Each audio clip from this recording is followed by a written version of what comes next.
Hello and welcome, I'm your host Elizibar, and it's always a little weird reviewing one of Larry King's little mini comics. Like, here I just happen to have Xerxes number 5 sitting here, because I need to put it back in the box where it belongs. I'll let somebody else read it. That's what we're supposed to do with comics, right? Let other people read them. Anyway, look at the size difference. Like, it's... what? Half the size? Maybe a third of the size of a regular comic. And that's because Larry King makes these himself. He is involved in every aspect of production of a little comic book like this one. It's a pretty good book. It is a pretty good book. It's got 4 little short stories in it. They're all kind of crazy. The first one, and we're not gonna show the whole stories. I'm gonna try to avoid that. In fact, let me find something I can cover some of these pages up so that I don't spoil the endings of the stories. I'll use my little notebook. So the first story, a little sci-fi action type, not comedy. Oh my god, a little sci-fi action story. There's not a lot of meat to the bones. It's a 4-pager.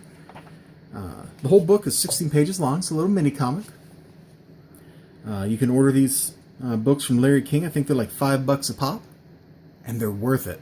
He does everything involved in the production. Anyway, back here we got Soledad Fortuna. Hope I'm pronouncing that right. It's a little sci-fi action story. You can see the Larry King's got pretty good line work. Look at all the little details in the grass, the barrels, the trees, the bricks over here. I didn't even push on the table that hard. Why is the thing shaking? All I did was like tap the table. This thing is very sensitive. I apologize for that. So that Fortuna in. 1 to go. And there's a little twist, of course. No story like that. Really? I'm not even pushing on the table. This reminds me of like an experiment from undergrad, like the one that measures gravity with like a balance, and it's super duper sensitive. The second story, Devilry Girl in Little Big Tipper. So this one, a dude is like summoning a demon to try to like siphon her life out to give himself life. Totally evil plot. But of course, things go wrong. Look at the art here. The face maybe isn't the best, but they wear different facial expressions. The faces are pretty detailed. The backgrounds are just lovely detailed. Look at all the cross-hatching on the floor here to imply shadows and fill up space. That's a lot of work. That's a lot of work. The next story, once again, we're going to cover up the page as we flip. Although I guess you saw the page for the end of that last story, huh? Blueberry Waffle Inn, Movie Night Maniac. Oh, and they're fighting a Frenchman. Look, he's a waffle. She's blue if you look at the cover. Makes sense that they're named that, right? And then look here. They're being watched. Do you see me, little waffle? I see you. He must be French toast. Sweet mother of pearl. This story is just weird and kind of funny. And then, hold on. I'm going to try to avoid spoiling anything. We're gonna take the book. We're going to do this, and you're not going to see anything. Did you see anything? I sure hope not. Because I don't want to spoil that story. The police come. And that's as far as I'll go with spoiling it. And then the last story is the one I actually looked at when I first got this. I flipped it open and looked at the last couple pages. And boy, what a start. What a start. Looks can be deceiving. Knock, knock. If it looks too good to be true, it usually is. Yes, stranger, how can I help you? Herbs, spices? I have a wide variety for sale. Ka-thunk. Oh, the action starts right there.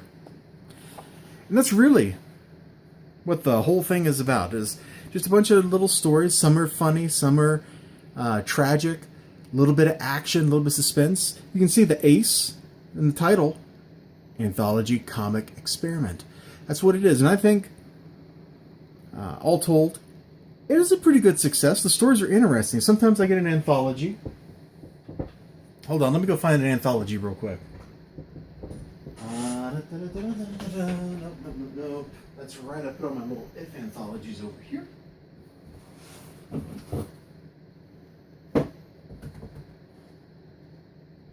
Oh, here. This will work. Here's an anthology. It's pretty thick. These books always are.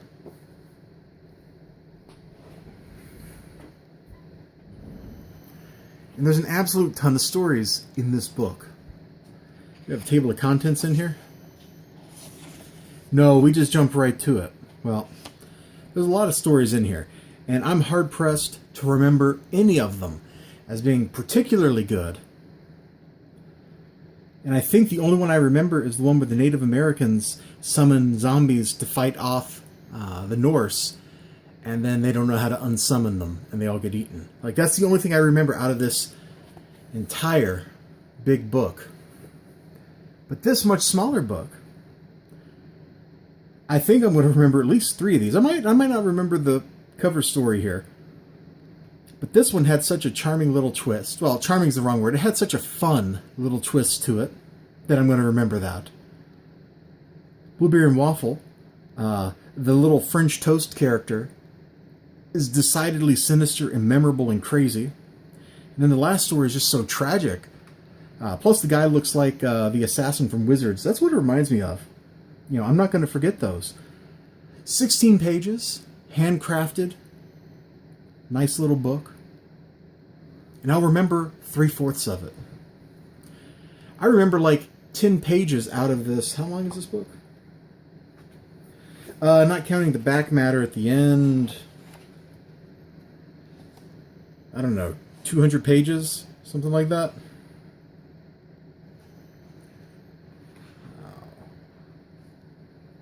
Oh yeah, I do vaguely remember this samurai story out of here. So I guess I remember 2 stories out of this book.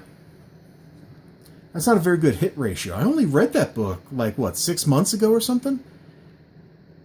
With how I remember some things, like I can still remember Babylon 5 from like 20 years ago. Granted, I've watched it since then, but I can still remember like things from individual episodes. It's that memorable, it burned in my mind.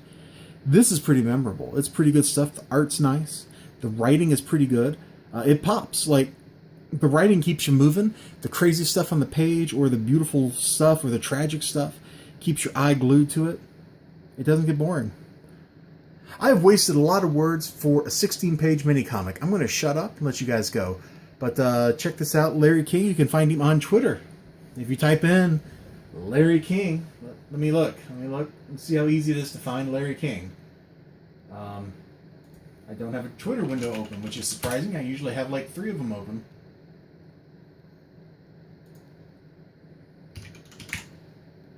Yeah, at Larry King Undead. He makes these books. If you want a real independent comic book, you don't get much more independent than a man who cuts the pages, staples them, does everything himself. One-man comic factory. I kind of wish that he would publish through something other than him doing all the work himself, but that's how he likes it. That's how he likes it. Seriously, I'd like to see... I know he made a colored version of this that's digital only. I'd like to see that on glossy paper, maybe. Yeah? No? Okay, well, I'm going to say goodbye to you all. Thanks for checking this out. Larry King, if you're watching this. I know you're working on another book. I'm pretty sure I saw you mention on Twitter the other day. I can hardly wait. Bye-bye.